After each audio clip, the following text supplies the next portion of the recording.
Hello, my name is Gretchen Baker and I am the ecologist and cave specialist at Great Basin National Park. Today we are going to look at caves and research.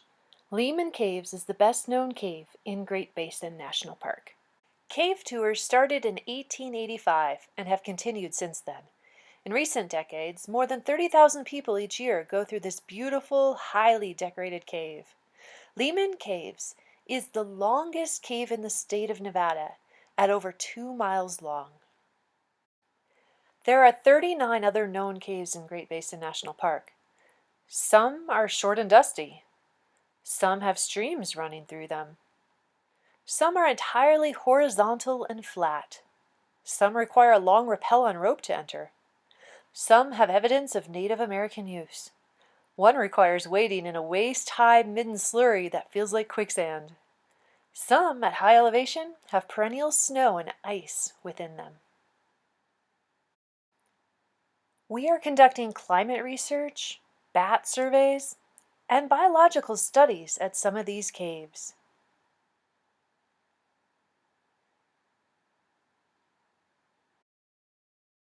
Most of these caves are closed to all use except research and management.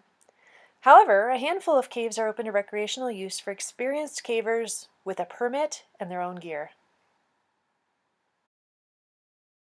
Caves are treasure troves of information.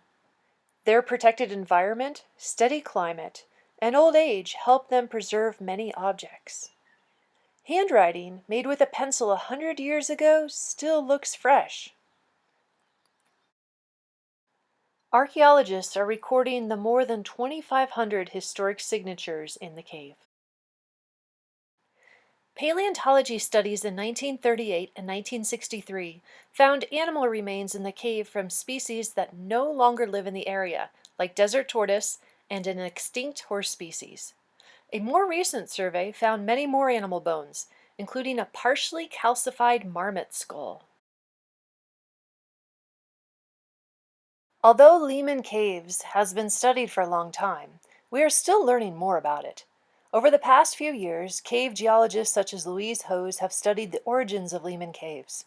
They are rewriting the geologic history, finding that the cave started from warm, acidic water rising from below. Sulfuric acid likely had a role in the dissolution of cave passages. Tiny microbes are helping us to better understand what happened. During the winter of 2020, a geoscientist in the park and a volunteer counted and measured all the cave shields in Lehman Caves. How many do you think they found?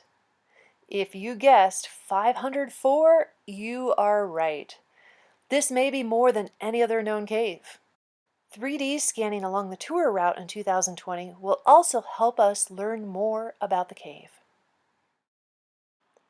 Lehman Caves is not only a natural laboratory, it is also a home. Many species of cave life dwell in this underground environment. A covering over the natural entrance of the cave excluded bats and wood rats for many years. In 1997, a bat cupola was installed, and over the years, bats have found their way back in. Now, a small maternity colony of Townsend's big-eared bats shelters in the cave each summer. The most charismatic small cave species is the Great Basin cave Pseudoscorpion, Cragger Scrandus. It was collected in 1930, but not identified until 1960, when it was found to be a new species to science. It lives in a few other caves in the Snake Range, but nowhere else on Earth. Cave crickets, millipedes, flies, and other species also live in the cave. Park staff conduct biomonitoring in the cave every 3 months. We leave a tiny bit of peanut butter on a piece of flagging tape, then return the next day to see what has been attracted to the rancid smell. After 14 years of this study, we have made over 50 trips into the cave and observed over 3,600 animals. Springtails, tiny invertebrates that look like dandruff, are the most common cave creature we find. I hope you've enjoyed this glimpse into the cave research at Great Basin National Park. Keep in mind that amazing subterranean worlds are found under our feet all over this planet. You can find lots more information about caves and karst on the park website. Thank you for watching.